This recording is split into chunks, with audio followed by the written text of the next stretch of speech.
dzangu risk zita. Yes, Abraham was rich already and he didn't pay tithe from his own things, and it was not man as well. That's risk sata. You are right, risk zaka. It was not money. And isati ndamboona pakabhadharwa chegumi iri mari. Mari yaitotaurwa nezvayo pachegumi. But wainzi unotenga manje. Wanga usingaendese mari. Because chaidiwa kuwanikwa kuenga. Mondodya kwamunodya ikuzva. Sara vaLevhi votakura. Ndipo zvakazowandisa zvikazowakirwa imwe storehouse nanemi. Pranga scriptural analysis inosiya mafoxes apinda nzara. Thank you, our mothers. Thomas, that was a challenge here. I thank God for His word perfect, such that it became a work since itself, and it comes glory.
Yakaparidzwa ikabaya moyo wangu, vhangeri yase yakati yadzidziswa, Ishe vakavhura moyo wangu, ukatendeuka ndokubhabhatidzwa muzita rake.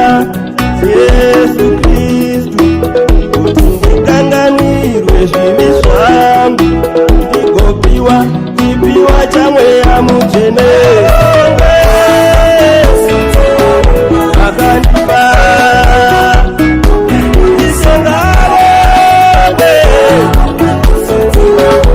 akareperera zvishongavove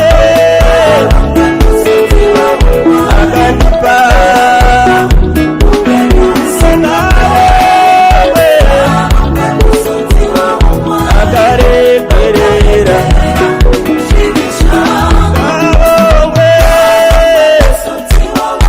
akandipa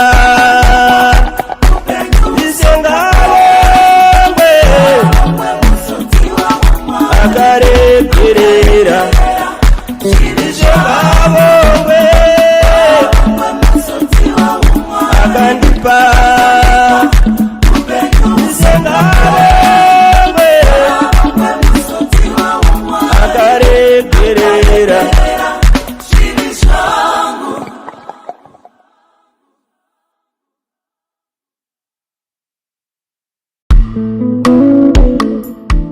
First John chapter 4 verse 19. We love him because he first loved us.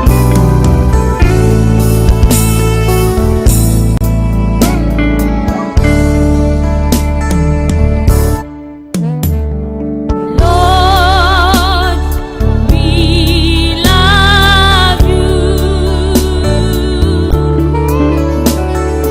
Lord, we love you. Lord, we love you. Our Messiah.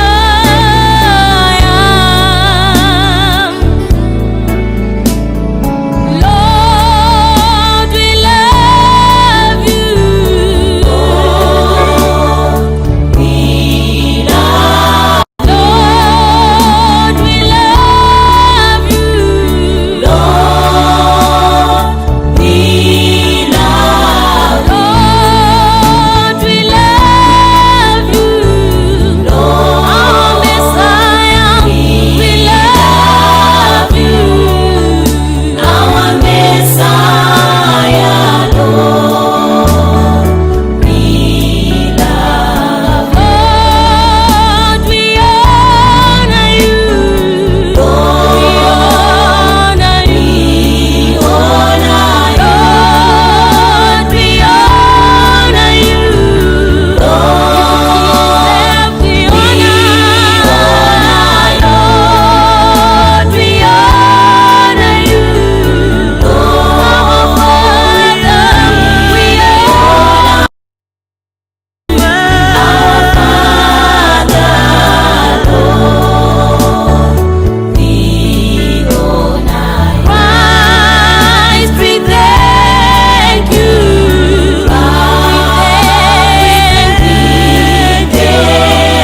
Christ, we thank you. Redeemed us. We thank you, Lord. Christ, we thank you.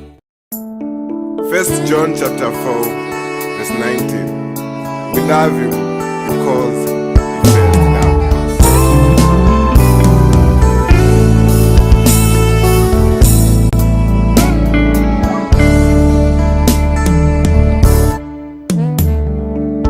Lord, we love you. Lord, we love you.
ndamboona ane rudo serwake handisati ndamboona ane rudo serwa Jesu kurasira upenyu hwake iwe neni tipone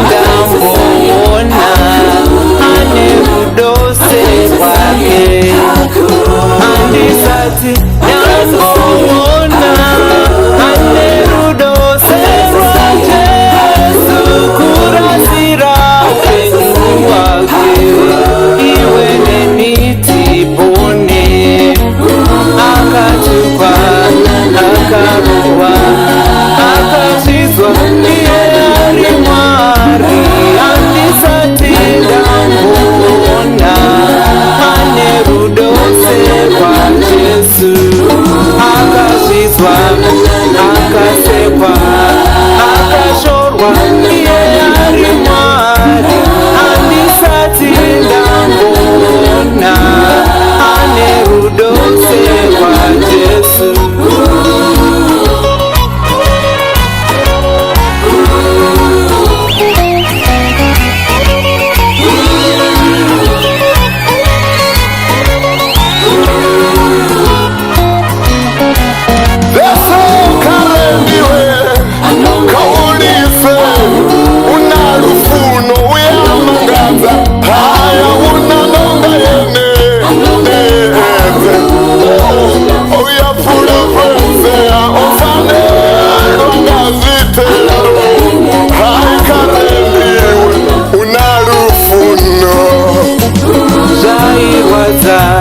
zvakaoma akazvidzwa iye ari Mwari handisati ndamboona ane rudo serwa Jesu haana kuzvikudza akasarudza kufira zvivi zvedu handisati ndamboona ane rudo serwa Jesu handisati ndamboona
makarurama Messiah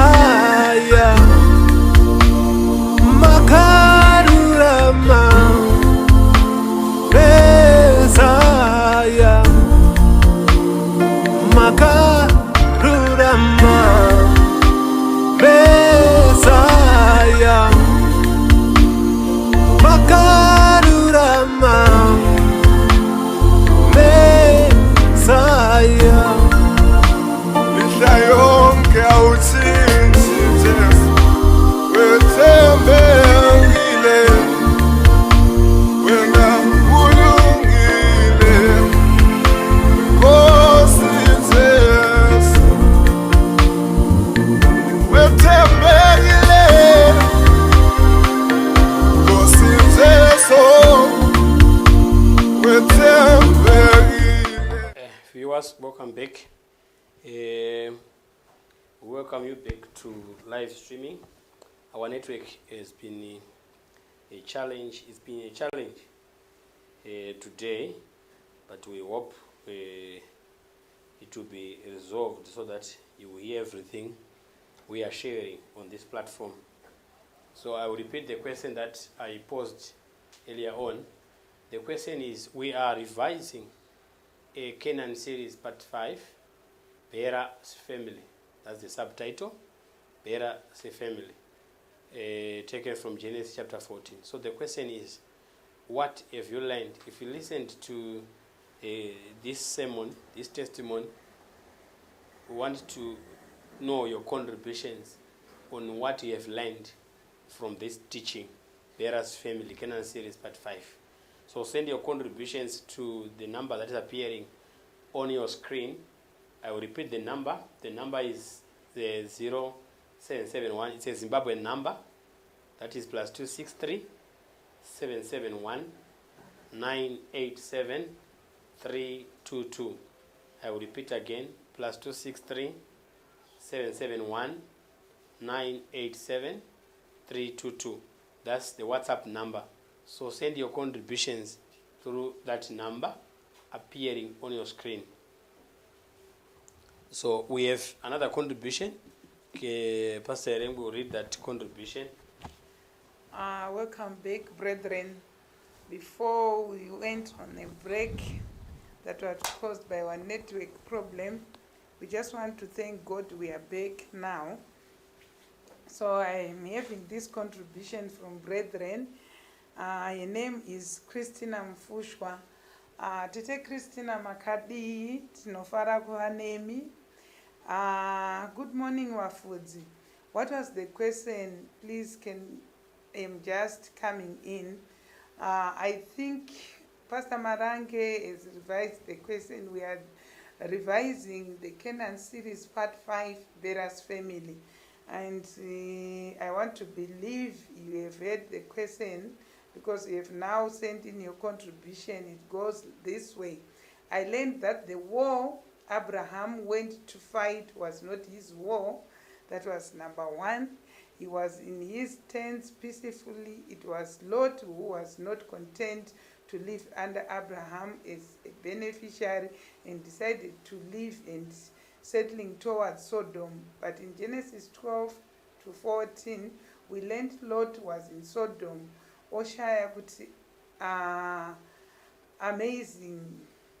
amazingly akazongoona asvika Sodom, uye kuti sei akasvika kuSodom, sei munhu anga akanzi he settled towards, not in Sodom chaimo. Zvaloti zvine nyaya. Saka tete Christine vari kushamisika kuti Loti akanga agara achinzi akagara towards Sodom, but akanga asiri muSodom. Saka vari kuti vakazenge asvika sei kuSodom. Saka tinoda kutenda Mwari necontribution yatete Christine. Before that, pane imwe contribution yanga yatumirwa yatanga takuda kuverenga yabva kuna Baba Chipfupa from Johannesburg. Baba Chipfupa, tinokukwazisai zvakare. We thank God for we are having you in the sermon right now. hanzi netiweki iri kunetsa asi kristu ari kungoparidzwa zvakadaro. Abraham anomira mutsoka dzakristu, ichokwadi ichocho. Abraham is a type of Christ. Paakaona isu hama dzake tanyura muzvivi, akaona zvakakodzera kuuya panyika kunotidzikinura muzvivi zvedu. Izvozvi zvinotiitira zvakanaka zvataurwa nababa achipfupa kuti Abrahamu akaona tanyura muzvivi ari a type of Christ, kureva kuti kristu haasiri akanga ari muchivi asi isu ndisi takanga tiri muzvivi. Paakaona isu hama dzake tanyura muzvivi, akauya zvakakodzera, akaona zvakakodzera kuuya panyika kunotidzikinura muzvivi zvedu. Tinotenda Mwari naizvozvo. Hondo yanga isiri yaAbhrahamu, sekutaura kwaita zvakare brethren vatanga tete Christine vachiti panga pasina dambudziko pakati paAbhrahamu naChadneoma, and aikwanisa kungorega kuenda. Hanzi Abrahamu aikwanisa kungorega kuenda hake kuhondo, but nokuda kwehama yake Lot, he sacrificed his life for Lot. Isaiah 53 is one of the verses that were cited. Ichokwadi, verse 3 to 8. Akatakura kutukwa kwedu pamuchinjikwa. Romans 5 verse 7 to 8. Galatians 3:13 to 14. Dai pasina Abraham, Lot was going to be a slave forever. Zvoratidza kuti dai pasinawo Kristu tingadaiwo tiri muzvivi zvachose. Tinoda kutenda Mwari from the contributions that we are getting. Dziri kuratidza kuti zvechokwadi takateerera sermon pakataurwa nyaya iyoyo sechinhu chakakosha. One of the major three things that apostle mentioned yanga iri yekuti Abraham had no conflict with any of the kings. It was not his battle. Christ came to fight the devil on our behalf to recover his elect. Nekuti dzanga dziri hama dzake. Ngaindinzwe kana Pastor Marange vaine another contribution. Pa live streaming ndikangoverenga macomments aripo, pari kunzipo Elisha Jeche, hama dzangu ndinotenda ku arongotenda kuona Pastor Erengo na Pastor Marange Mwari vane nyasha nesu, ndave negore nemwedzi ndazvarwa patsva. Thank God nerudo rwavo. So I think pangone ma greetings pa most of them are greetings pa live pa platform pedu handisati ndamboona nerudo rwa Jesu. That's ango shepi mujudha kundifira pamuchinjikwa for my life. Then ichokwadi patience chikuwa auna ndisunyatsoona kuverenga pakanza unonga ane pamwe wakanga is type error.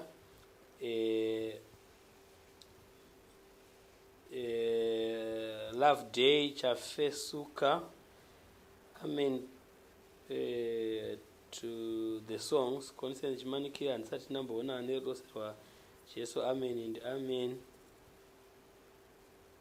Right, I think my network here is giving us problem, but let's continue reading and finishing the whole chapter. Why wait for the contributions from the live streaming church? We're at verse 20 of Genesis chapter 14. And blessed be the Most High God, which has delivered thine enemies into thy hand.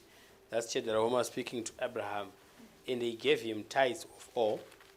And the king of Sodom said unto Abram, give me the persons, and take the goods to thyself. Give me the persons, and take the goods to thyself. Ndipe vanhu. Zvese zvitora ako ende nazvo. Asi vanhu ndipe hewo. Verse 22. And Abram said to the king of Sodom, I have lifted up mine hand unto the Lord, the Most High God, the possessor of heaven and earth, that I will not take from a thread even to a shoe latchet, and that I will not take anything that is thine, lest thou shouldest say, I have made Abram rich, save only that which the young men have eaten, and the portion of the men which went with me. Anna, Ashkel, and Mamre, let them take their portion. kuti abrahamu akati ana ashko namamuri ngavatora zvavo migove yawo, asi inini handizotora chero thread chaiyo. Mungazoti makapfumisa abrahamu, ini ndakapfuma kare, handisida kutora anything from you, handipfumiswe nemi. Ndichada kunzwa kuti vateereri kereke vakadzidza chii panyaya yemashoko ewayaya. Ndichada kuti zvinzwa macontributions. So the question I will repeat again, toda kuti tizive zvamakadzidza pasemoni yakaparidzwa ine musoro wokuti iye Canaan series part 5, Bera's family. Saka toda kuti musende macontributions yenyu kunhamba dziri pascreen, or tinodzokorodza 0771 Zimbabwe number 0771 987 322. Ndopamunoisa macontributions enyu ezvamunenge madzidza or zvamakadzidza pa testimony iyoyi, the Canaan series part 5, Bera's family. So we've read the whole chapter 14 of Genesis. We've read the whole chapter. So we are waiting for the contributions from the church. I've got a contribution if I start Okay, there's a contribution here. Mai Chimanikire, UK, pane contribution yao. Saka chada kuti tinzwe. Makadi Pastor Erengi na Pastor Marangi ndamai Chimanikire ndachida kungocontributawo zvimwe zvandakadzidza. Tinoona kuti panguva yakakepchwa Lot naChedlahoma zvakatora nguva yakati kuti Abraham aende anokwanisa kuita rescue Lot.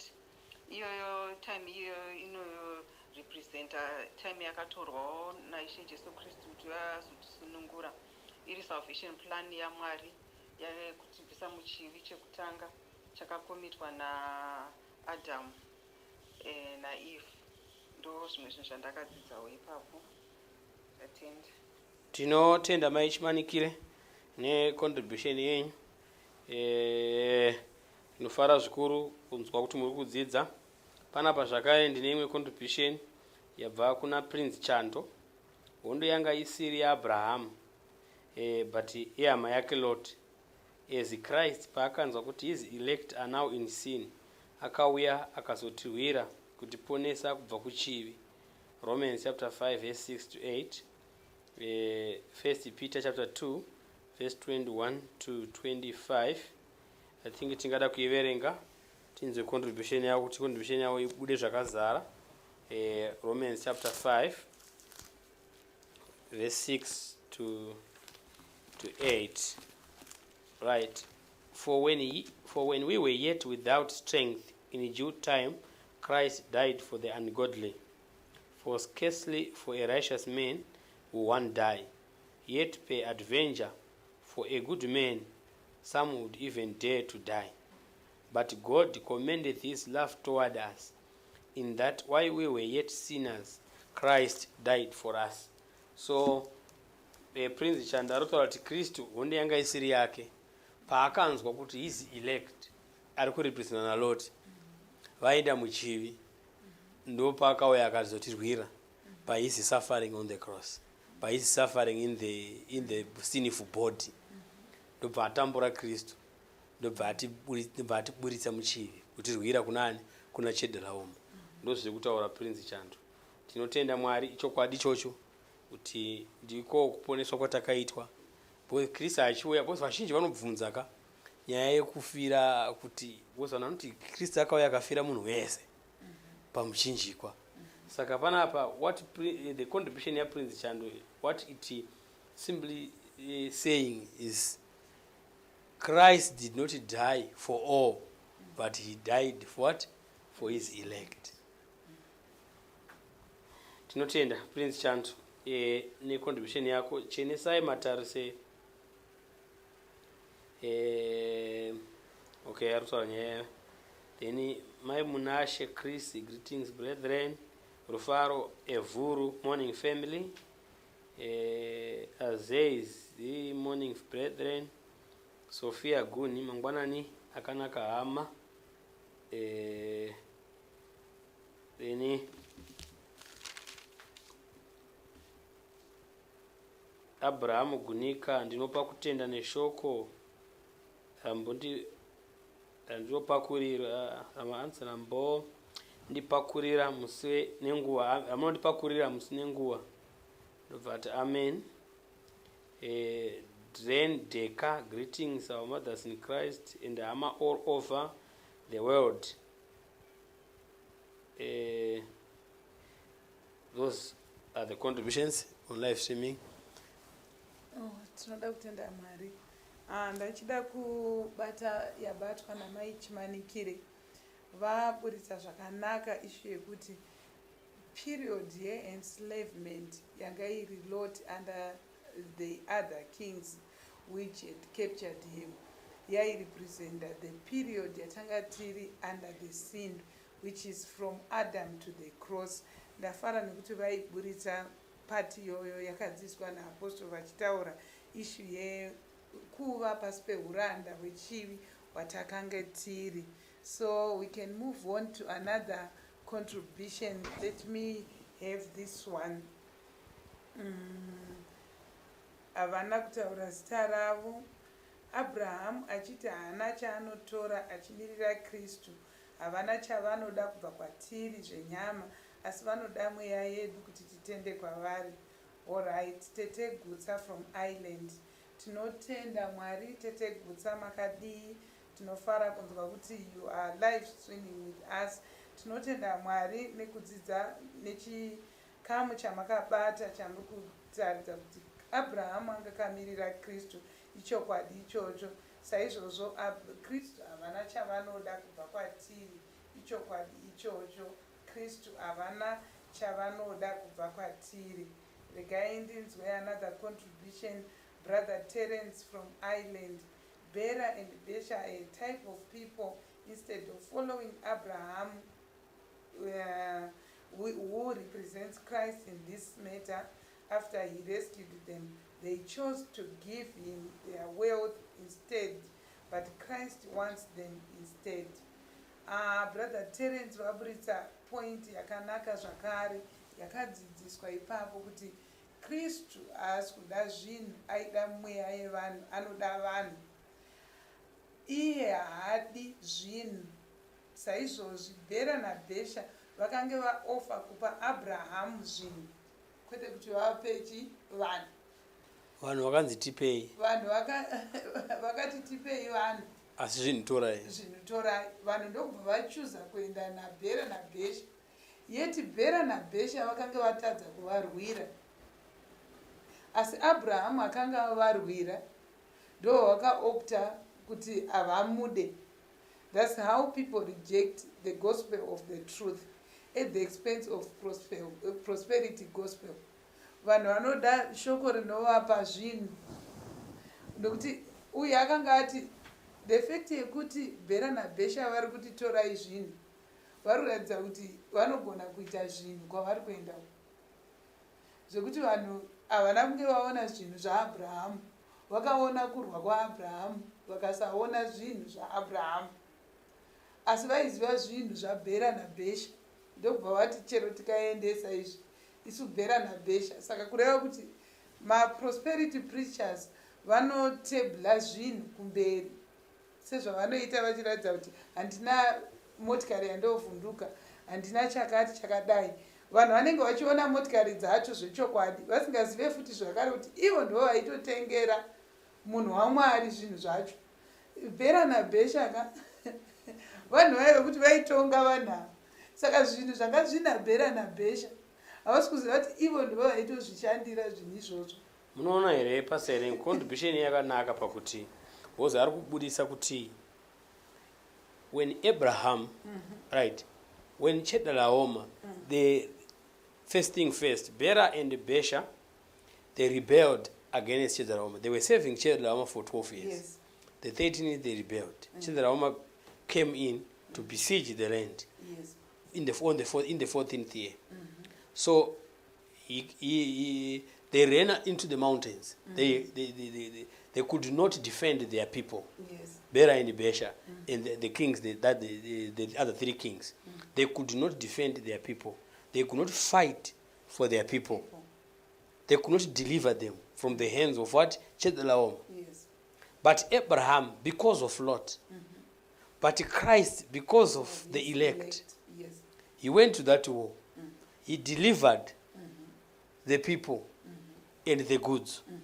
So instead of the people going with Abraham, they decided to go with Bera and Besha. They offered the goods to Abraham. But did Abraham accept those goods? No, he didn't. Why? Because when people they offer money to Christ, thinking that if they give Christ money, they will make him their king. They will make him happy. They will be acceptable to him. Yet Christ, when he came, he died not for the things, but he died for us, For our so that we are delivered from sin. Yes. That is why you see Peter saying, muchiziva chinovarirwa nokutenda kwenyu ndirwo ruponeso romweya yenyu. Yes. So chinovarirwa nokutenda kwedu ruponeso romweya yedu. Saka vanhu vari kuisa zvinhu vachizviofa kuna Kristu, vachifunga kuti by so doing zvinovaita kuti varambe vachiwirirana naKristu. Yet ndosaka muchona Abraham akati chini, I will not accept that, I will not take from a thread even to a shoe latchet. Verse 23. And that I will not take anything that is thine, lest thou shouldest say, I have made Abraham rich.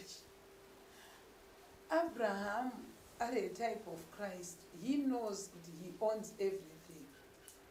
But because people don't know who Christ is, ndokusaka Paul mumharidzo dzake zhinji aisimbisa nyaya yekumuziva. Because ukamuziva, you know even what he owns. Saka you follow Abraham because you know him.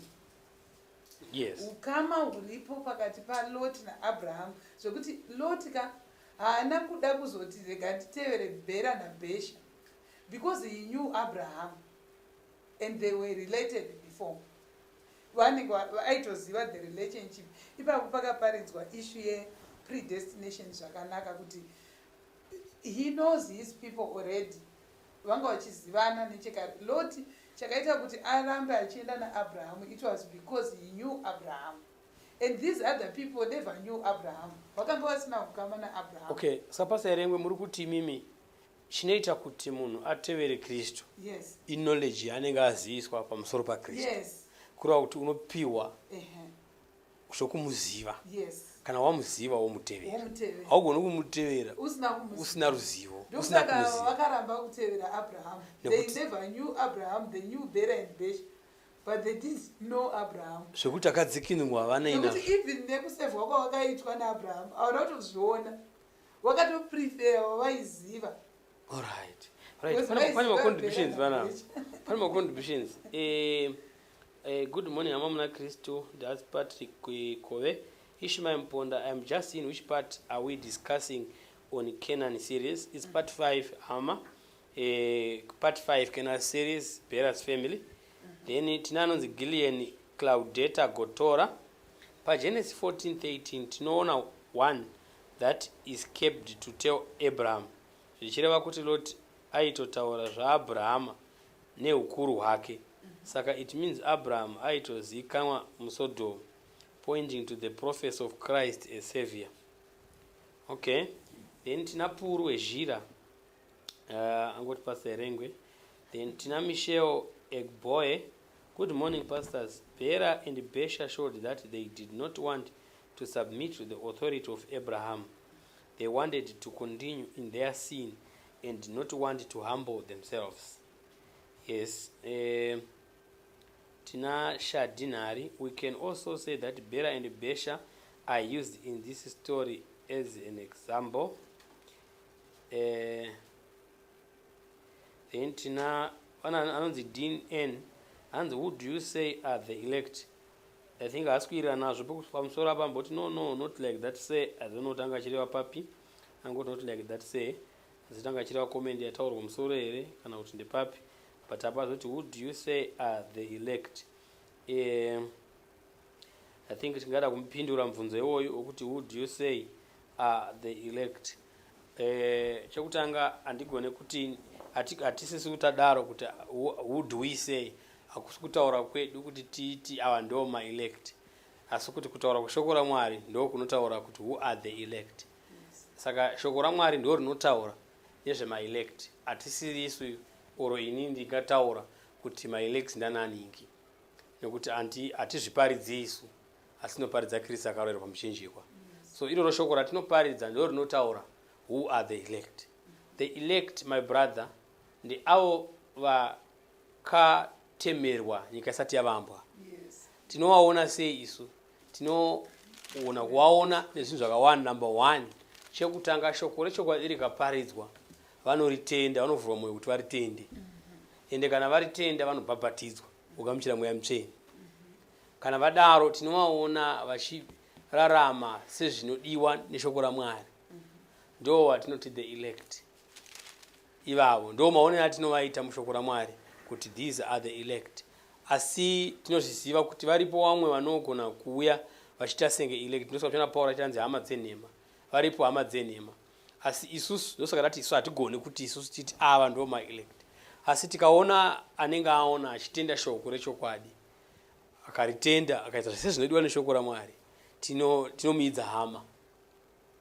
Tinomidza hama zvokuti ndewe chokwadi here kana tavase chokwadi, izvozvo we cannot tell, but tinozoonekwa futi, zvinooneka futi kuti hama yechokwadi ndeipi, hama yenhema ndeipi. Sekutaura kwandaita kuti hama yechokwadi inoonekwa kuti inorarama maringe sinoda shoko. Haugone kuti wo uti ndiri the elect worarama zvinopesana neshoko, haugone kuva the elect. Ukaona uchipesana neshoko rechokwadi, you are not the elect. Hauchirarama uchi ndakaponeswa, ndakatendeuka, ndikabhabhatidzwa, ndikapuwa mweya mutsvene, asi unorarama anyhow, kureva kuti shoko racho rori kuti profesa kuti wakaripiwa harisiro riri kurarama mauri, bosi shoko rinofanira kuonekwa richirarama mauri. Paul anoti handisi ndinorarama asi ndiKristu anararama ndiri, kureva kuti tinofanira kuona Kristu achirarama mauri, nekuti iwe uri tsamba inoverengwa. Saka Kristu anofanira kuonekwa life yacho mauri iwewe, ndokuti titi these are the elect. Saka vese vanotenda shoko irori ratinoparidza iri ndo the elect. Ivavo ndidzo hama, ndo kuoneka kuti muti muaone vanotenda vhangeri yatinoparidza isusu yatinoparidza, vanotenda vhangeri iyoyi ndo the elect. Vese vanoramba vhangeri iyoyi they are not the elect. Vakatofa vakadaro kutoreva kuti vanga vasiri vekuponeswa. Tinozviziva kuti kuna vamwe vari kugona kuripikisa iko zvino nemhaka yekuti havasati vavhurwawo mwoyo, but vanogona kunge vakanyorwa mubhuku yeupenyu. Zvinoitika izvozvo kuti unotanga uchimborirwisa. Paul akatanga achirwisa vhangeri anotaura kuti I wasted it, but tinozoona iri the end kuti akazoponeswa kuti akanga ari the elect. Paanozotaura paEphesians 1 anobva ati Mwari akatisanangura kare nyika isati yavambwa. Unokutaura sei uchidaro iwe wakambopesekita cheche? Anodaro nekumhaka yekuti ndosaka ndati pepe tinofanira kutoona munhu achirarama achiri mupenyu hwake hwenyama to the end, pano paachabviswa, paachaburitswa munyama, tinofanira kuramba tichiona upenyu hwake hwaipupura Kristu, ndokuti tizive kuti anga ari the elect. Asi tikaona ukabuda munyama uchiramba uchiripikisa vhangeri, toziva kuti uyu kuparara aya matambudziko, nekuti afa asina kuponeswa, uye anga asiri the elect. Ndo mazira atinozviita kuburidza nemagwaro. So ngatinzwe mamwe contributions, maybe basa erengo tipa contribution yao. Yes, notenda Mwari. Ndifunga iye zvakare Pastor Marangi wekuvhunza mubvunzo the elect zvichida hanyatsonzwisisi the doctrine ye-predestination. So kuti maybe tingamupa magwaro angangomubatsira kuti anzwisise kuti kune vakatosanangurwa kare, vakanyorwa mazita yavo mubhuku yeupenyu nyika isati yavambwa. Scriptures like Revelation chapter 13 verse 8, Revelation chapter 17 verse 8, Romans 8:29. Akaverenga mascriptures iwayo achaona kuti kune vaakatemera kare vaakatosanangura, zvinogona kumubatsira kuti anzwisise nyaya ye-the elect. Tikaiverenga paserengwe sezvo maitaura for whom he did foreknow. Yes. Whom he did foreknow. Yes. Kana wakaita chirungu, you can see kuti zvinhu zvekutaurwa kuti nezve-past tense. He also did predestinate. Yes. But to be conformed to the image of his son, that he might be the firstborn among many brethren. Moreover, whom he did predestinate, them he also called. Kuti vaya vakatemera kare ndo vakadana. Kuti haadane vaasina kutemera. Ndosaka muchiona Jesu paJohn chapter 10 achidzangowai dzinonzwa chi dzinodana namazita ani, kureva kuti kana Kristu akadeedza anodedza wai dzake. Ari kutaura achidaro kuti dzangu wai dzinonzwa inzwi rangu, kureva kuti pane dzimwe wai dzinotozvitiwo makwai but dzisiri dzaKristu. Tikazotarisa manje hadzisi makwai imbudzi but dzichiverengwa dzichitozvitaura dzinoti tiri wai, nokuti Kristu anodana wai dzake. Kureva kuti pakati pevanhu vese vanhu vakasikwa pane dzimwe dzisiri wai dzaKristu. Kune vanhu vakagadzirirwa kudii? Kuparara. Sezvatinoita isusu midziyo yedu yatinogadzira, imwe yacho tinongoigadzira midziyo yemadhaka. Mafoshoro basa rawo nderemadhaka, asi spoon basa rayo haitoshande kana isina kugezwa. Kureva kuti basa rayo ndere zvinhu zvakachena chete, asi foshoro haina need yekugeza, unongofoshorora yakadaro. Kureva kuti wakagadzira foshoro nakagadzira spoon ka munhu mumwe chete, foshoro ndeyako, spoon ndeyako, asi foshoro wakaigadzira matsvina, spoon wakaigadzira zvinhu zvakanaka. Saka ndo zvakafanana naMwari, muumbi wehari. Dzimwe hari akadzigadzirira kuponeswa, dzimwe hari akadzigadzirira hadzo kudii? Kuparadzwa. Achizviitirei? Achizviitira kuti padzinoparadzwa idzi ari kuitira kuti idzi dzinoponeswa idzi dzione ukuru hwenyasha dzakaitirwa naMwari. Hando zviripo here paRomans 9 paverse 23 ndo pazviri kanyaya iyi. So verse 8, moreover whom he did predestinate, them he also called. And whom he called, them he also justified. And whom he justified, them he also glorified. Saka tinose tinoziva kuti munhu wese anenge aglorifyiwa ndiye akudzwazve, ndiye aruramiswazve.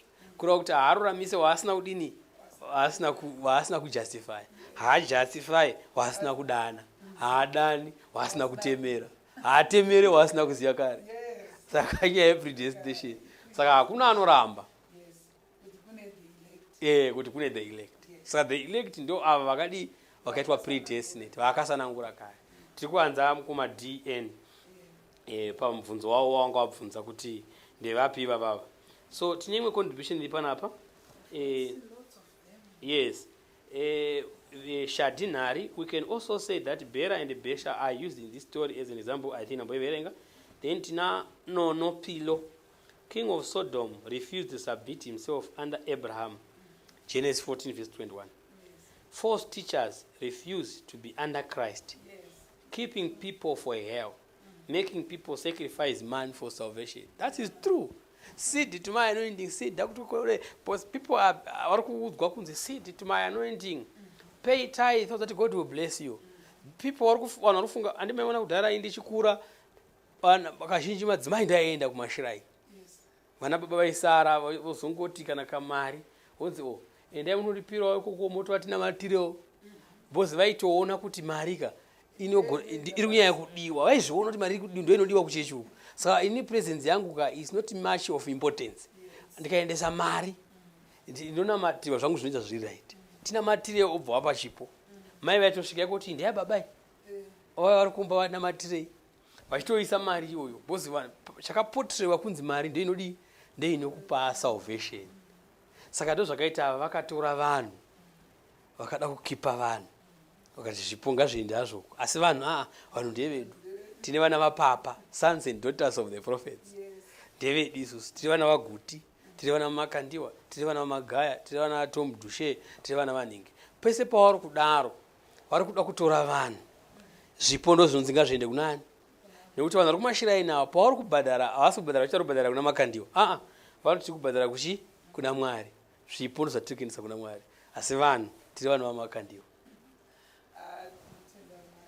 Ndonyatsoona kuti ipapa pari kunzi vanhu ka Pastor Marangi iri kunyatsobuda zvakanaka kuti vanhu havazivi Abrahamu, nekuti Abrahamuwo zvakare haavazivewo, nekuti vaanoziva ndo chakaita kuti Abrahamu atevereka inyaya yaLot waaiziva whom he did for no. Dai pasina izvozvo kuti Abrahamu aiziva nezvo, vanhu ivo vanga asinawo basa navo because vanga vasiri part of his elect. Regai ndiverenge contribution yandinayo pano. Good morning, Mafudzi. I'm happy to see Pastor Marangi and Pastor Erengi Baba Stole from Cape Town. Tinofara Baba Stole makadii, tikufara kuti munesu pachurch. Ndinofara naAbraham akatibhadharira chegumi isu maGentiles. Melchizedek ndiye akasangana naAbraham, iye mambo weSalem namambo werugare akanga achitodzoka from New Testament. Isu maGentiles ndisu tine zvakange zvapambwa, saka tisu takatanga kubhadhara tithe before Jews. Baba Stole vari kuburitsa imwe nyaya inoda kuswererwa ichidzidziswa kunyanya vari kumashiraini because havatombozivi nyaya yetithe iyoyi zvachose kuti tithe yaimbofamba sei, uye vada kuburitsa ishu yekuti the New Testament was there before the Old Testament. Saka vari kuti isu maGentiles takafanira kubhadharirwa kudhara chegumi tisati maJews asati atotanga kubhadhara chegumi in the Old Testament. Saka tinoda kutenda Mwari. Regai ndiverenge imwe contribution. Takadzidza kuti Abraham brought Lot and other people and women. He had no obligation to bring them. These are the women of Bera and Besha. Madzimambo akatiza iwayo, vanhu vakavatevera. This is the time they should have followed Abraham, murume wawakaona achiuraya Chadlehoma. These are the people vakazonairwa moto paGenesis 19:24 to 25. Contribution yabva kuna Tete Charity from UAE. Toda kutenda Mwari necontribution yenyu Tete, ichokwadi ichocho kuti ndivo vanhu vakazofa dai vakanga vakaziva vakatevera Abraham vasina kuzotsva. Another contribution, regai ndiverenge imwe contribution yandawana iri kubva from AM Nyasha from South Africa. Greetings to you all. Handina hangu zvandiri kuda kutaura, asi ndoda kungoti shoko rakanaka, mabhonzo marangwanda chaiwo. Kwanza handina hangu zvandoda kutaura, but zvandiri kuda kuti Tete Nyasha muteerere masermons iwaya anokuitirai zvakanaka. The Canaan series ine udzamu hwakanyanya pakuziva Kristu uye nemarwiriro akatiita pakubva kuchivi kwatakanga tiri. Regai ndiverenge another contribution. Makadii henyu vafudzi, Genesis 14:21 to 24. Ndakadzidza kuti pakuponeswa pedu Mwari haana kuda any contribution from men, only our souls to be saved. Prosperity gospel inoda zvinhu zvevanhu vasina hanya nemweya wemunhu. Ichokwadi ichocho tinotenda Mwari kuti hatina contribution yatakaita pakuponeswa kwedu. Kristu akatirwira pasina chatakanga taita. Apostoli vakambotaura kuti hapana munhu akakwira gomo achinotsanya kuti Kristu aburuke. Saka toda kutenda Mwari. Pastor Marangi, okay. Yeah, ndine mamwe ma-contributions from on the platform. Tina Onan Mula Maslimbo. One is to have a knowledge about the person you are following. Lot wakaziva Abraham ndokumutevera. Anziteura irigonye. Ndo zvazvonyora zita rake, I think. Then question inonzi handina kuteerera part 5 but ndikutotya Ishe wakarurama. Josiah Muzokomba, good morning Pastor Marange, Pastor Rengwe. Dzidzai munhu ngei elect ndevakatsanangurwa vanoita zvakataurwa neshoko. I think anga ari kuanza DN. Then Tambu Seda, mai vangu bvunzi Marange makadiko. Then tianai mapuranga kukwaya ndiende pane imwe. Right, DN wambobvunza mubvunzo wokuti who are the elect. Thank you for your answer. I hope you can give us the scripture reference. I think the scriptures have been already given. Maybe anyora contribution ma scriptures asati averengwa, but we tinotenda Mwari kuti mibvunzo inenge ichibvunzwa kana ikapindurwa, then you are giving us feedback yekuti munenge mapindurwa here. Tina Oliver Maliza, tina risk ziata. Yes, and wese akasanangurwa anotoponeswa chete.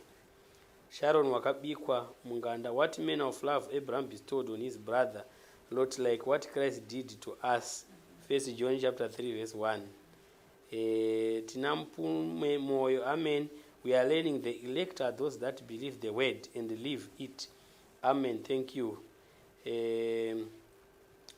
Ernest Marange, Abraham is a victorious worried we should be so as well. I think we should be victorious warrior. We should be so as well. Abraham walked with God. He depended on God, worshipped and served God. Abraham is a type of Christ with unending love. So we thank God he rescued. TNI Mapranga, thanks media team. Now it's Clear Vision Electronics. Vari kutenda kuti network yavo yaita zvakanaka. For men to be in sin, it is because of our disobedience. Adam ate the fruit. For Lot to be a slave, it was because of his disobedience. He fled from Abraham. So the prince chando akuti Abraham akabva kuna Lot akabva kuna Abraham. Ndosaka akazopinda erikana apinda musi. Sezvakaita Adam akadyiwa muchero achiteera mukadzi wake anga atofa kare. Misongai marufu. Lot type of people, they are proud to talk about Jesus, but havabve kumashrine. Genesis 14:13. Tinoona mumwe akapukunyuka akandoudza Abraham zvoreva kuti Lot aitombotaura nezvaAbrahama kuvanhu vemuSodhomu. Kuti mukona munhu akapukunyuka akadzokera akandoudza Abrahama kuti Lot atorwa. Kuva kuti Lot ari kuti iye Lotika vaitotaura nenyaya dzaAbrahama. Ndosaka uyo akazoziva kuti kuna Abrahama ndofanira kuti ndiudze kuti Lot hama yake yadi yaenda. Ndo contribution yavo yamai marofu. Dai pasina Lot Abrahama aizvinetserei ende aisatoziviswa kuti kwaita problem. Akasimukira munhu waanoziva. Same applies. Kristu akasimukira vaanoziva, the elect. Akangoti PG ndo zita rake. Titus Machau, Abrahama kutevera kwaaita Lot kunomununura. Tinoona kuti Kristu anotevera vake ovanyurura kumashiraini. Asi kana tanyururwa zvipo zvedu tinozvisiyako. Kana tauya kuchechi yaKristu hatichabvise chegumi. Catherine Gutsa, chokwadi mufudzi Marange vakapiwa simba rezvese asi havana simba rokudya. Paridzi 6:2. Vane chirwere chevazhinji. I think arobata imwe semoni yakaparidzwa yekuti chirwere chevazhinji chekuti simba rekudya simba rekuwana zvinhu anaro asi chavakanyimwa simba rekudya. Made my last contribution on platform. Pavaidzoka naAbrahama vaitoimba vachiti hakuna akaita saAbrahama. Zvinoita vanhu mumashiraini vanoti hakuna akaita saJesu. Asi havadi kuita obedient to Christ. Vanoda ana papa vavo vachiti tine covering yapapa. You see now, vanhu contribution yakanaka yapa anonzi iye Gillian Claudeta Gotora. Vanhu vanoimba vachiti hakuna akaita saJesu. Kureva kuti vari kuacknowledge kuti Ishe Jesu ndivo vane simba rose. He is the all power. Ndo zvavari kuacknowledge. But then tinoona vamboti hakuna akaita saJesu. Vanenge vakuti unofanira kugara uri pasi pecovering yemunhu waMwari. Saka kana wamboti hakuna akaita saJesu, ko unofanira kugara pasi pecovering yaJesu. Saka wakisa munhu pakati sei wakuti toda kugara pasi pecovering yemunhu waMwari. Munhu waMwari achanobva kana unofanira kugara pasi pecovering yangu. Ndokuti madhimoni ese andakabvisa pauri asaramba achikuteera. By so doing, you are denying the power thereof. Yes. So, uri kuti wewe Kristu mukuru, but by word, as by deed, uri kuramba simba racho. Muromo uri kudaro kuti Jesu ndiye mukuru, ndiye akatirwira. But mararamiro ako haasi kuparidza izvozvo, ari kuparidza otherwise. Over to you, Pastor Erengo, for other contributions. My next contribution is greetings from Mrs. Chuma. I learned that Lord got into trouble because of his weaknesses. Ndakadzidza kuti a sinner is a wretched man and needs Christ to rescue us. Lord represents sinners who were saved by Abraham, representing Christ. Kuponeswa kwaLot kunokurisa kuti vanoponeswa vashoma, because even vafudzi vaLot were not saved. Maichimavaburitsa nepoint yakanaka zvechokwadi yekuti vanoponeswa vashoma, vafudzi valoti chaiva, they were not saved. But zvinoshamisa kuti vafudzi valoti they also opted kuenda naBhera naBhesha vachisiya Loti wavakanga vainaye. Saka tinotenda Mwari with that one. I've got another contribution. Ndakadzidzawo kuti Abraham ndibaba kuna Lot, asi verse 12 of Genesis 14 inoburisa kuti Abraham is Lot's brethren, ichibatsirana naHebrews 2. Yeah, verse 12 ndiyo inoburisa kuti he was his son, my brethren. Verse 14 ndiyo inoburisa kuti it was his brethren.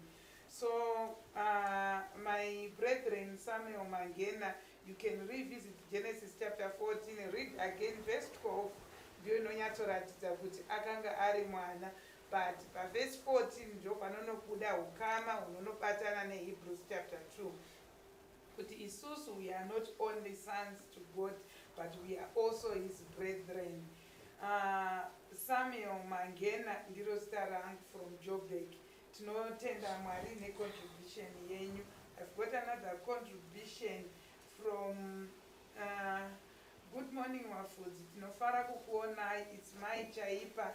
My contribution is that the Bera family was saved by Abraham, but when Bera and Besha came and requested them back from Abraham and Bera,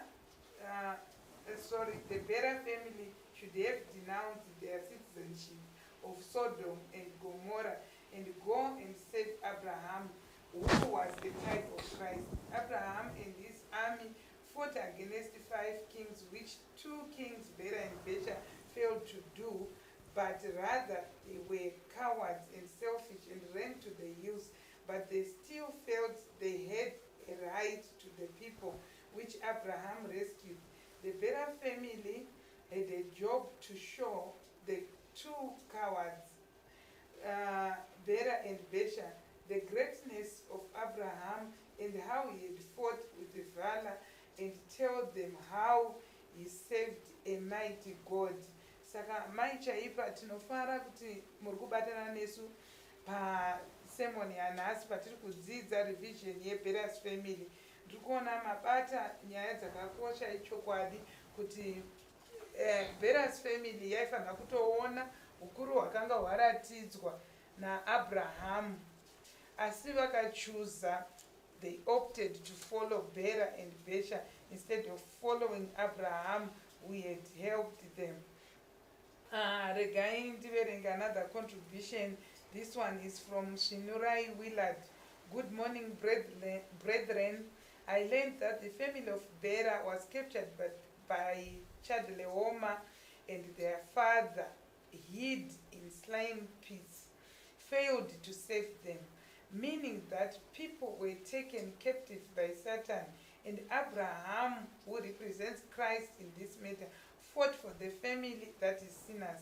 But now we see the so-called spiritual founders, etc., the Beras, rising up and demanded people to walk away from Abraham to follow them. They offer goods to Christ. They say, pay money for you to be blessed. But Christ needs people to save, not goods. 2 Corinthians 8, verse 5. Tinotenda ne-contribution yenyu, brethren. Gaingoverenga imwe ndisati ndapa Pastor Marange. This one is coming from Tetemakina, USA.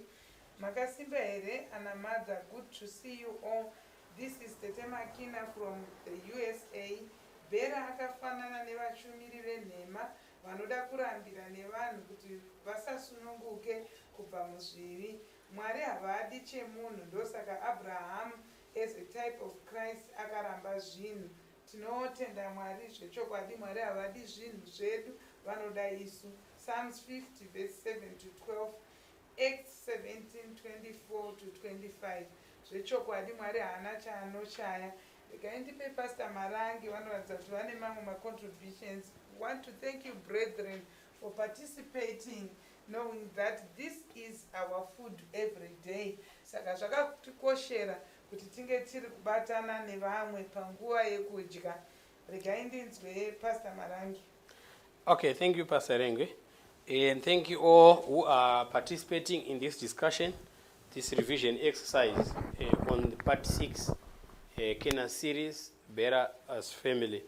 So at the end of this discussion, we would want to know who are this Bera's family. All that has to be known after this session. But I have some contributions here. It's a question ya Roslyn Chitima. Ndiri kuda kunzwisisa Abrahama paakapa Melchizedek tithes. Sister Roslyn, mvunzo wenyu wakanaka, but hausi clear. Asi ndichakuanzai nezvandiri kufunga kuti ndo zvamunoda kuti munzwisise. Nokuti mangoti munoda kunzwisisa kuti paakapa Melchizedek tithes. Hamuna kusanangura kuti munoda kunzwisisa kuti kudii kwacho, but ndichasanangura ndichibata ma-aspects anonyanya kubvunzwa nevazhinji. So Abrahama paakapa Melchizedek tithes yaakapa Abrahama ndeye ma-spoils. Kana chiti ma-spoils, ukaenda kuhondo, ukakunda hondo, unotora zvinhu zvese zvaona kuhondo ikoko.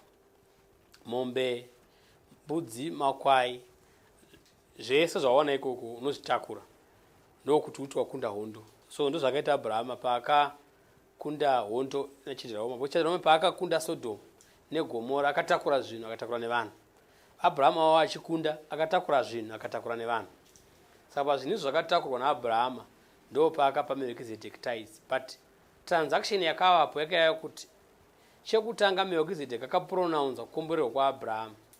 Ndobva aropafadza Abrahama. Ndobva amupa wine.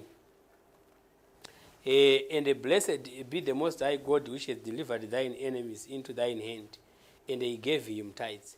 But chekutanga verse 19 ya Genesis 14, and he blessed him, and said, Blessed be Abraham of the Most High God, possessor of heaven and earth. So akatanga ampa chingwa newine, ndobva amuropafadza. Abraham aropafadzwa ndo paakazopa chegumi chemaspoils ake akanga awana kuhondo. Kureva iko kuti chegumi chakapuwa naAbrahama hachizve zvinhu zvaakanga ainazvo kumba. Genesis 13 verse 2, Abraham was rich in cattle and silver and in gold.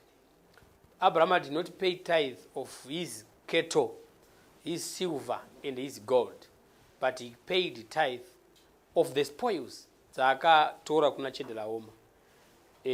Ndo chegumi chaakapa kuna Melchizedek. Zvakatsotaurwa naPauro paHebrews chapter 7, achitaura kuti tinoziva kuti mukuru ndiye anopfadza mudiki. Saka Abrahama achipa chegumi kuna Melchizedek aitobhadharira iwewe neni kuti tibhadharira isusu. Nekuti tese kana tiri vana vaAbrahama takabhadhariwa. Ndosaka zvinzi naLevhiwo anotora zvegumi kuvanhu. Nekuti iye Levi akapa haabvisi, asi iye Levi akapa chegumi ari muchiuno chaAbrahama.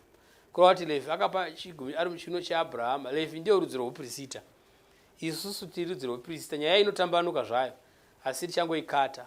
Nekuti munoona kuti rudzi rwouprisita harubvisi chegumi, ndo runoreceiva chegumi.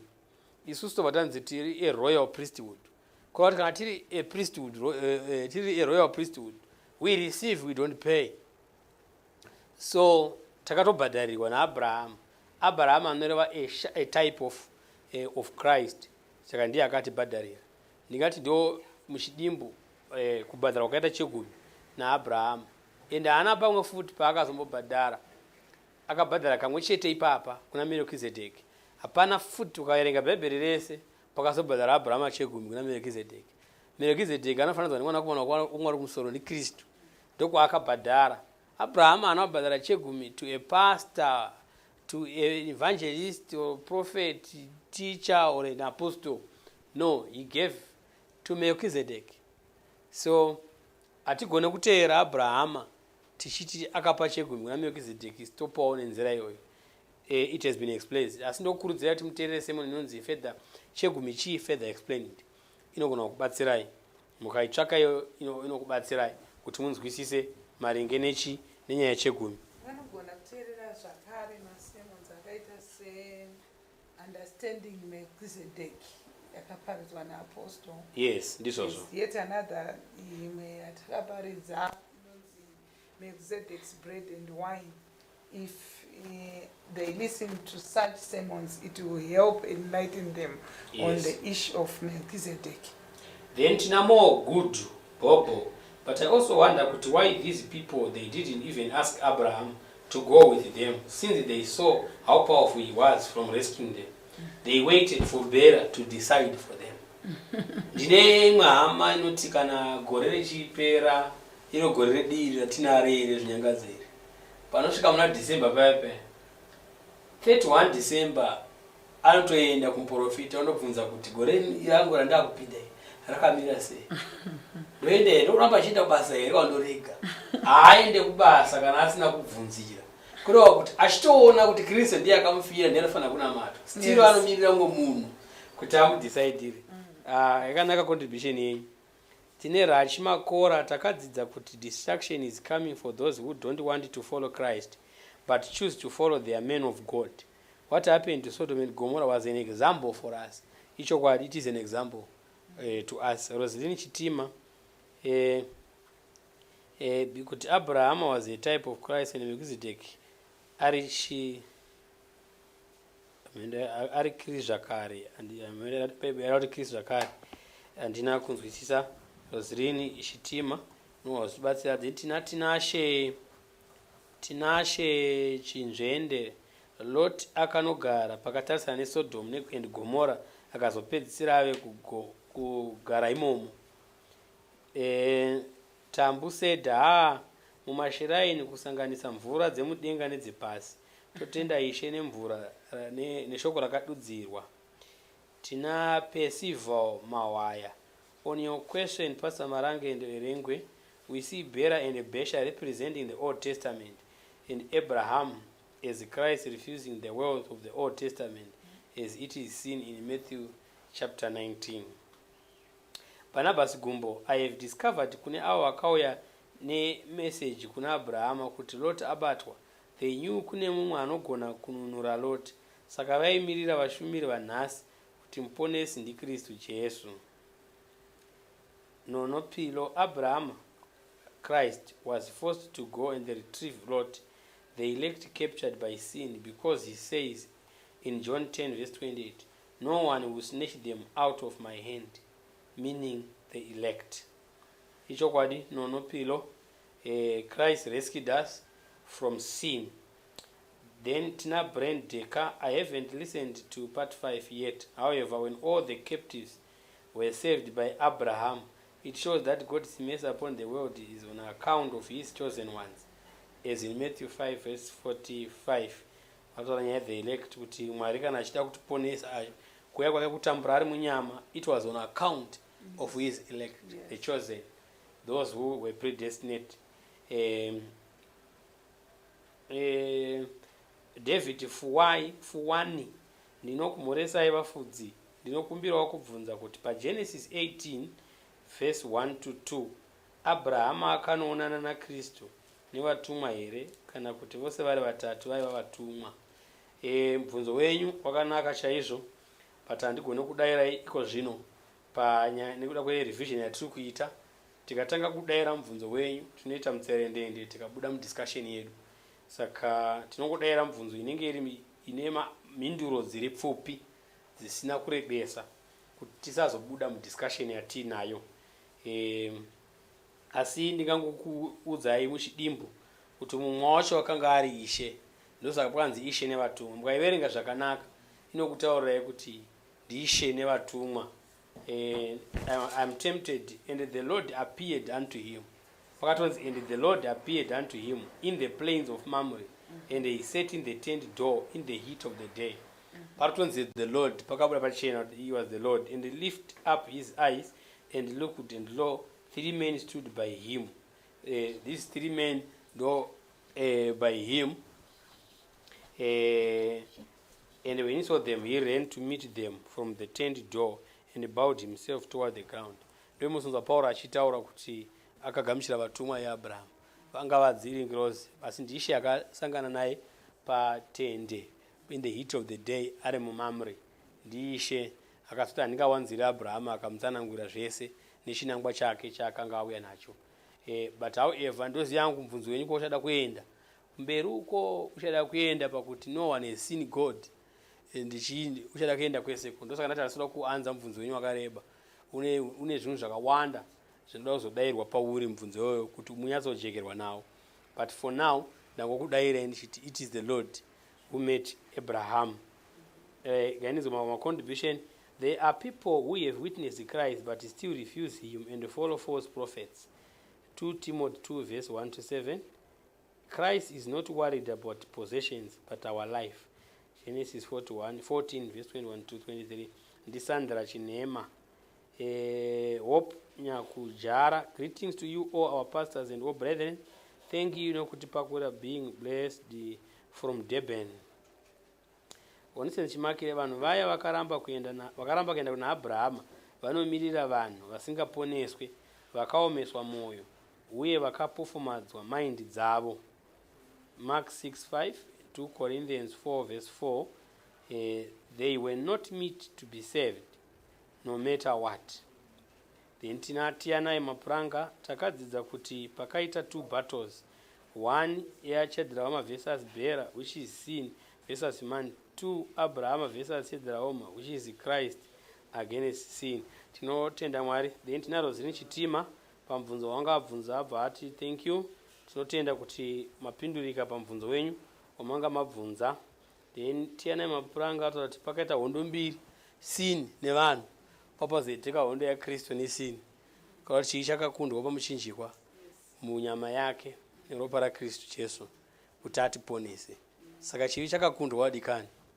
Saka tinofara kuti chii chakakundwa asi tinoona kuti chakundwa kudaro si vanhu vanoramba vakabatirira kune vamwe vanhu. Honzvenga akavakundira kuchivi because enemy hombe yanga ari Chedhirahoma. Nekuti pasina Abrahama Loti airamba ari mumaoko aChedhirahoma. Asi Abrahama akandovadzikinura. Kunyange nevanhu vokwabhera naBhesha vakadzikinurwa nekuda kwaAbrahama. Ngativerenge 2 more contributions here. Toruwanda David alo vafudzi pakudzoswa kwaLot, it was not by his work or efforts. It was a surprise kwaari kusunungurwa kwaakaita apa. Tinodzidza kuti hazvibve kuna anoda kana kuna anomhanya asi kumunzwiri wengoni. Ari kunditaruwanda David kureva kuti ari kuti iye kudzikinurwa kwedu isusu hatina effort yatakaita. Hatina chatakaita kuti tiponeswe. Takaponeswa tichitori munjada uye tisingambofunge kuti tichaponeswa. Ndotanga tiri inisi akauya akatidzikinura. Antina okay media ko paya panonzi Cain akaenda kune imwe nzvimbo akanorora ani ivo vana Cain abve vaiva vana vekutanga kuzvarwa kubva zvakasikwa vanhu vaviri Adam naEve. Mubvunzo wenyu handisida kurasika patopic yatinayo asi sezvo ndatouverenga ndichangokuanzai asi ndokuanzai nemubvunzo chokutanga. Ndoda kuti munizondiudzai imimi kuti Seti akaroora ani. Sei mamhanyira kubvunza Cain mwarega kubvunza Seti? Hamuna here kuita unyengeri pakubvunza zvaKaini muchisiya Seti? Seti akaroora akatoberekawo vanhu, hamuna kuzvibvunza. Asi kukupindurai ndechekuti mukaverenga Genesis chapter 5 Abraham akaita vana vakawanda nevanasikana vaakaita vakawanda vasina kutaurwa vakanyanya kumenshonwa ndana Seti nevamwe because pairondwa rudzi pachabuda Kristu. Saka but vamwe mafamilies aisara anga asingataurwi evanhu vasina kuplaya role pakuuya kwaJesu Kristu. So Seti akaroora hanzvadzi yake sekuroora kwakaita Abraham hanzvadzi yake Sara ndo kuroora kwakaita Kaini hanzvadzi yake akaroora hanzvadzi yake ndo yaakaroora. Saka in short ndo kupindurai kwandingakuitai. Tinacho chinjenge Abraham as a type of Christ, he never showed interest in the resources from Bera and Besha, but his concern was on the souls under captivity. He already have his own wealth. He liberated the people from sin. Catherine Goods, Abraham was very humble. He let Lot choose Lot not nokuda zvinhu akada the plain of Jordan because it was well watered up. I think iyo nyaya yakazoenda pa issue ye the party 6 ye the Loti dambudziko raRoti ndopo yakazonyanya kubatwa nezvayo ya contribution yavo. And is over to you Pastor Erengwe tichida kuti conclude this revision. we are just about to wind up our revision. And anchida kuti pamam chiverenga contributions, we just want to give chance to others. Pane vamwe vanga vari kuramba vachidzokorera vachicontributa. In as much as we appreciate your contribution, but we also want to read other contributions from other people. As we know, we are a family, and every family member should be given equal chances. Morning, I stay in Mozambique. I love the way Apostle Chiwenga and all of you, servant of God, keep on doing it. After lockdown, I want to visit the church. What must I do? How to meet you? Locations, please. My name is Costa from Mozambique. Brother Costa, we love you. We thank God for you. And we want you to know that in Mozambique, we've got coordinators who might help you as of how you can get, and you can get the numbers from our screen. We've got Baba Faduku and Baba July in Mozambique, Espunga Bera Assembly. They will help you how you can get in touch with others. We love you, brethren. I've got another contribution. Mamukase wafudzi media team nema brethren ese kwese kwamuri kunzwa shoko reupenyu. Takadzidza zvakawanda chaizvo paseries iyi. Adam being a type of Christ, I think vaida kuti Abraham, because tari kudzidza nenyaya yeAbraham.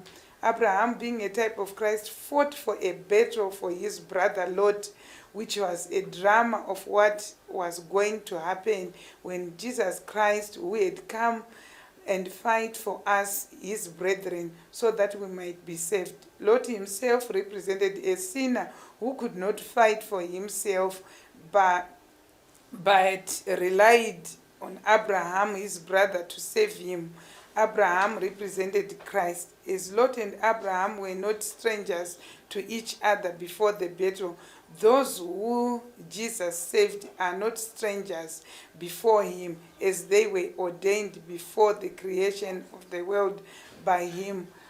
We thank God for this contribution. Vapurisa pachena issue yekuti isusu we were sinners, we were battling with sin, which is one of those things that Apostle emphasized on during the sermon, that one of the most important things was that Abraham had no conflict with Chadleoma. And another thing that he emphasized was war is life-threatening. In the same way, sin is life-threatening. So Christ had to come to fight for us so that we can have access to life, access to eternal life. And when he came, we never made any contribution. And that also that Christ knew us before. Abraham knew Lot before. Like Pastor Marangi earlier on referred to when he was answering our brethren on the issue of predestination, that the Lord knew us before. Those whom he did foreknow, he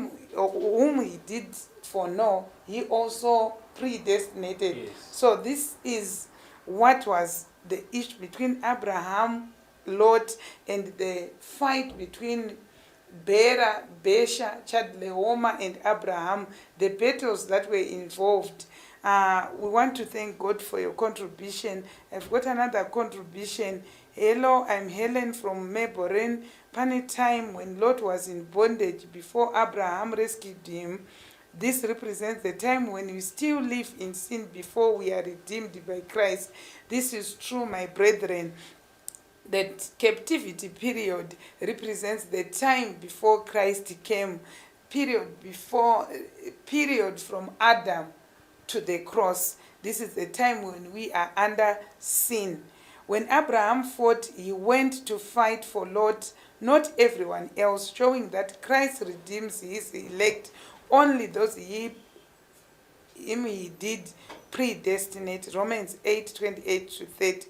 We also learned that in order for one to come and tell Abraham that Lot had been captured, it's because Lot had always been talking about Abraham. So we should take heed so we don't become a type of Lot, that is one who always talks about Christ but usiri muna Christ, living a sinful life, uchitaura nezvaMwari but usingasiye. Brethren, we want to thank you for this contribution and all those contributions which came, which we were not able to read, they also matter. Musa rwadzi wemoyo kuti contribution yangu haina kuverengwa, it's only time yatibata, but tinoda kutendai mese nema contributions ese anga achiuya anga achiratidza kuti takadzidza pamusoro pe Bera's family. Zvinhu zvitatu zvakaemphasizwa musemoni yanga iri nyaya yekuti chekutanga Abraham akanga asina chaipokana nemadzimambo aya. Chechipiri, war is life threatening, yakaemphasizwa iyo kuti sin ichirepresentwa nekutiza nekuenda kwakaita Lot achirepresenta the sinners. Irikutaura kuti sin was life threatening and we had to be rescued. Number 3 was that there were 2 battles that were fought, which was Chadlehoma versus Bera and Besha pekutanga, and pakazoitika another battle ya Abraham versus Bera and Besha again, vakupanana vanhu.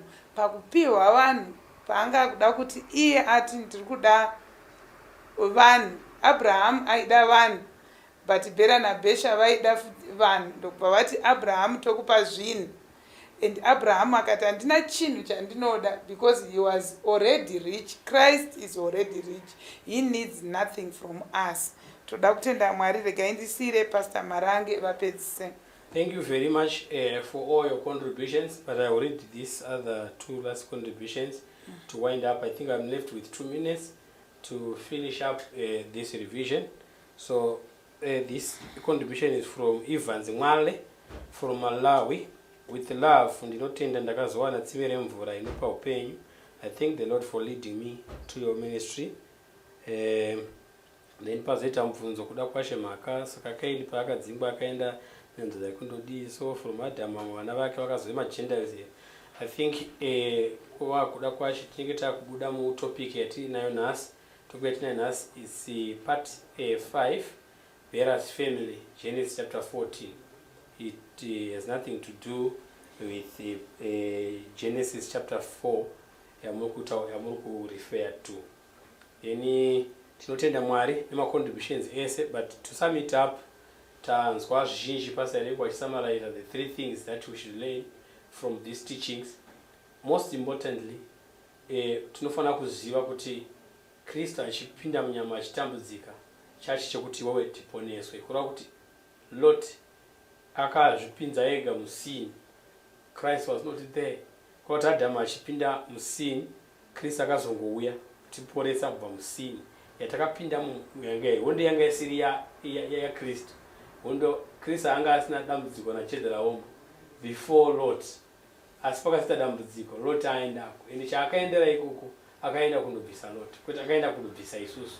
Achiuya munyama, ngatinzwisisei kuti Christ, when he came into the flesh, he came in the flesh to deliver us from sin so that we are saved.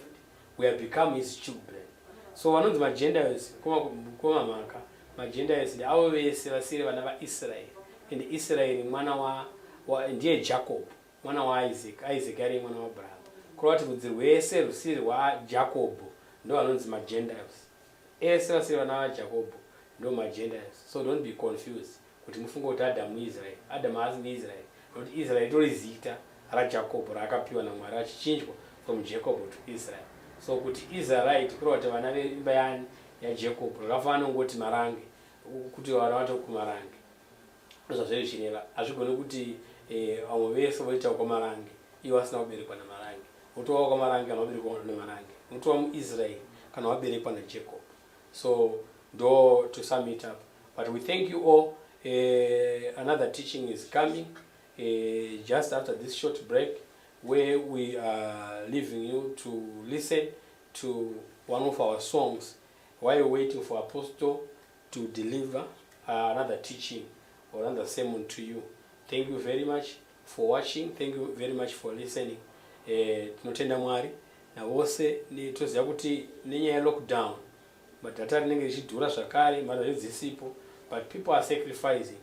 in order to listen to the gospel, the only true gospel. Zvasiyana nekupedza data uchiteerera akina ukwa kana kuteerera zvimwe zvatimboona pamba paYouTube. This is worth spending money on listening to the gospel. We thank you very much. Oh, since Hey, Makarurama, Messiah, Makarurama, Messiah. uyingcwele, uyingcwele. Oh, since wena uyingcwele. Oh, since Hey, Timimeka, Baba, Timimeka, Ishe, Timimeka, Mari, Makarurama, wewe transomana, wewe usiamakosi, wewe Yesu ulungile. hey, hey, Timimeka, Mari, Timimeka, Ishe, Timimeka, Jesu, Makarurama, Timimeka, Mari, Timimeka, Ishe, Timimeka, Jesu, Makarurama. Mihla yonke awuthinti, awuthinti, awuthinti. Uyingcwele, uyingcwele. Ulungile. Uwe wedwa somandla. Uwe wedwa Nkosi yamakhosi. Uwe wedwa Thixo. Uyingcwele. Oluga, Oluga, Oluga, Oluga, Oluga, Messiah.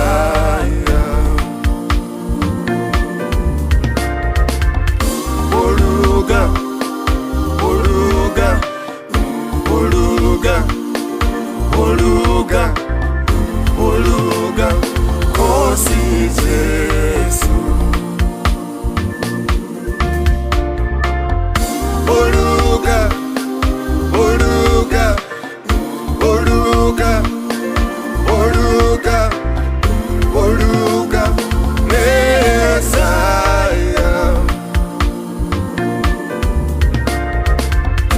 Oluga, Oluga, Oluga, Oluga, Oluga, Nkosi Jesu. Oluga, Oluga, Oluga, Oluga, Oluga, Messiah.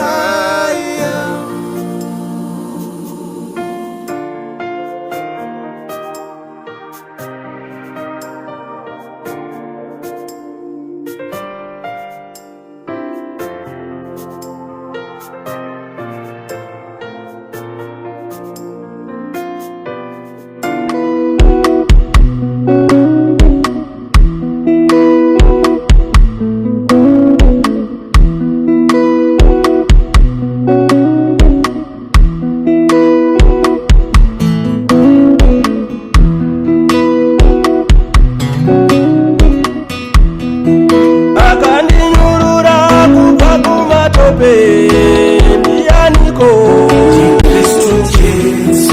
Akandinyurura kubva kumatope, ndianiko? Akandinyurura kubva kumatope, ndianiko?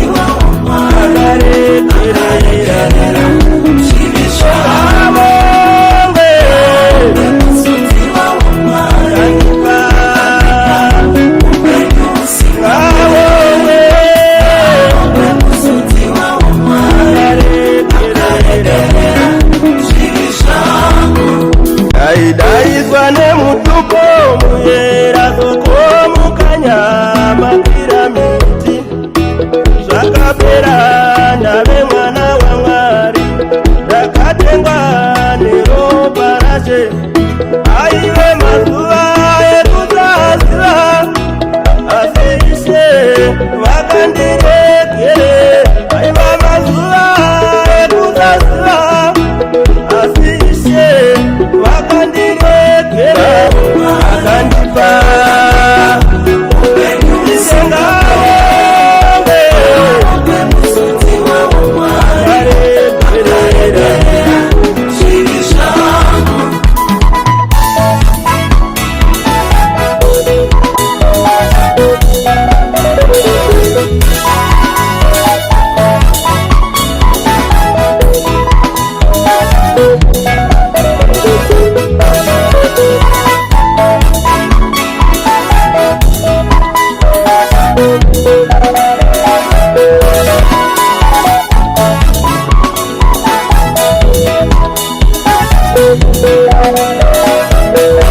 ndaive mhombwe ndaive mbavha ndaive neutsinye asi Mwari vakashandura munhu wangu munhu wekare wapfuura ndave chisikwa chitsva munhu wekare wapfuura ndave chisikwa chitsva akandipa Ishe ngaonge akaregerera zvivi zvaonge akandipa Ishe ngaonge akaregerera zvivi zvangu vhangeri yaShe yakati yaparidzwa ikabaya mwoyo wangu vhangeri yaShe yakati yadzidziswa Ishe vakavhura mwoyo wangu ikatendeuka nokubhabhatidzwa muzita raJesu Kristu kuti ikanganwirwe zvivi zvangu ndigopiwa chipiwa chamweya mutsvene akandipa Ishe ngaonge akaregerera zvivi zvaonge akandipa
wa Mwari, ini ndiri mwana wa Mwari, tese tiri vana va Mwari, tiri muno mu New Testament. Uri mwana wa Mwari, iniwo ndiri mwana wa Mwari, tese tiri vana va Mwari, tiri muno mu New Testament.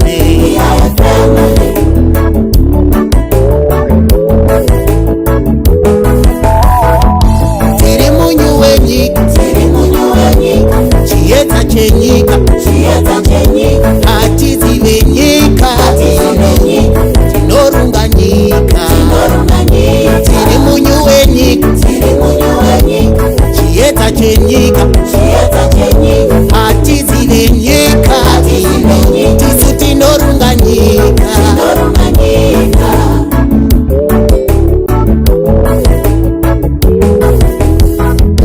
Tiri munyu wenyika, chiedza chenyika, hatizive nyika, tinovhenekera nyika. Tiri munyu wenyika, chiedza chenyika, hatizive nyika, tinovhenekera nyika. Munhu wadurungundu, hauchabatsiri, hauchabatsiri, isai kunze kwekuza, kuti unotsikwa-tsikwa.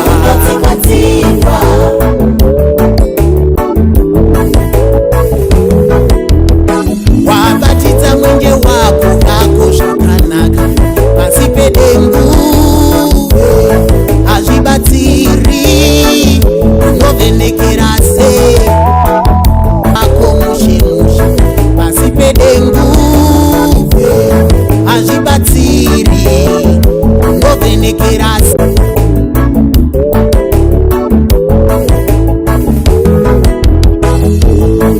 Muteni shingari tsunga moyo patishingirira kunamata, nyangwe zviomesi uchapiwa korona. Muteni shingari tsunga moyo patiteni shingari, muteni shingari tsunga moyo patishingirira kunamata, nyangwe zviomesi uchapiwa korona. Muteni shingari tsunga moyo patishingirira kunamata, nyangwe zvionesi usasungunutswe. Muteni shingari tsunga moyo patishingirira kunamata, nyangwe zvionesi usadurungunde.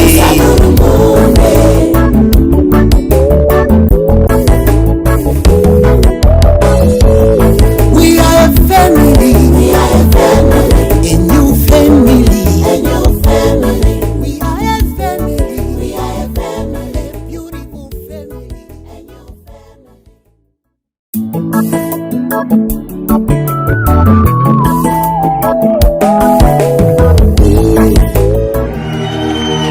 Jimmy Cristo Jesus, Jimmy Cristo Jesus.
Dieu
You are my peace. I depend on you every day, Lord. You are my joy. You are my peace. You are all that I need. Oh, oh, you are my joy. You are my joy. You are my peace. You are my peace. Lord, I depend on you. I depend on you every day. every day. You are my joy. You are my joy. You are my, You are my peace. Lord, you are all that I need. You are all that I need every day. You are my joy. You are my joy. You are my peace, Lord. You are my peace. I depend. I depend on you Every day. every day.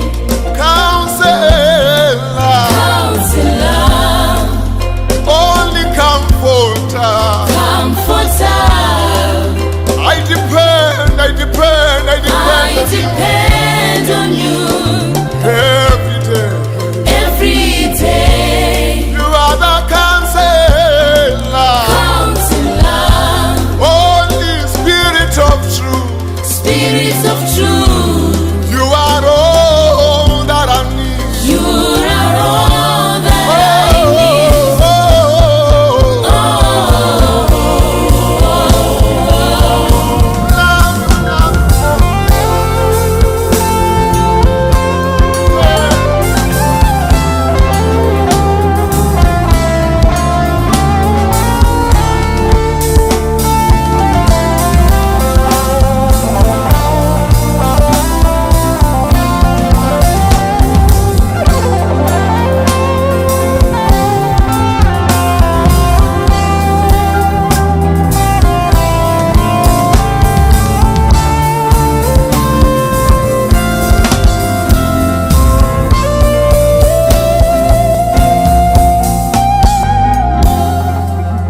Father, we thank you for your immeasurable grace which has found us. We thank you for the joy that you have put in us. The joy that is not controlled, the sons, partakers of the holy bread, your word. And you have imputed your righteousness in us. We are a people that you have purchased with your own precious blood. We thank you, Lord. We thank you, Father. We are so grateful. We thank you, Lord.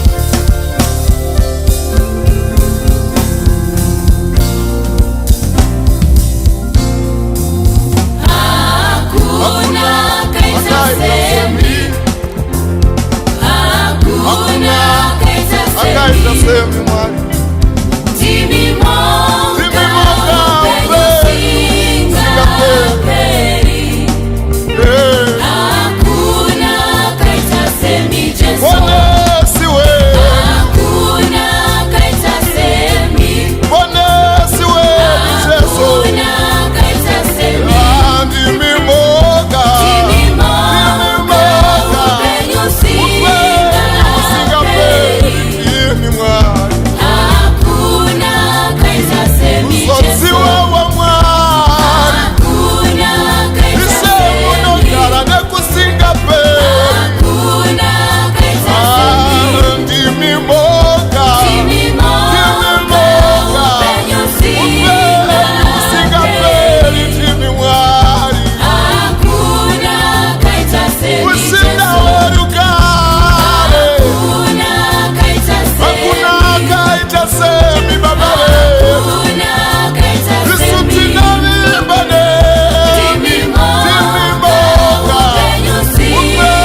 makatitora kubva kuri mawe. Kristu tinokutenda, Kristu tinokukudza,